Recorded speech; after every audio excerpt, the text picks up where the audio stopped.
hayran görünmezden ay nurları, ayıl için geçki duman katladı.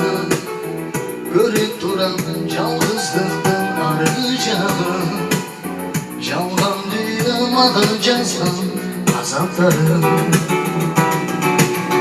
Geçki duman, geçki duman,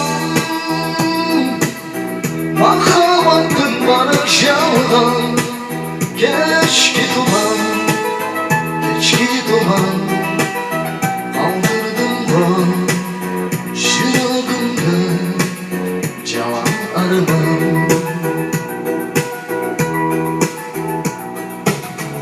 Eski düşse ötken gündegim mahaba, şıragım sızday katılan kağıva.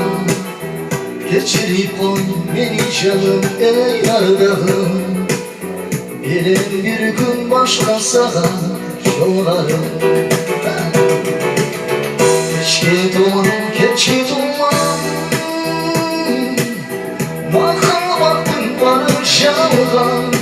Keşke duman, duman, duman, kaldırdım ben şıragımda cavan armağan.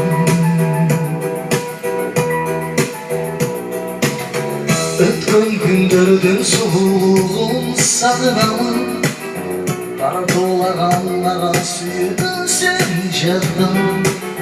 Mülayimin yanargınım bir kayberam, Şaman ikimiz yakınmadan ayrılgan.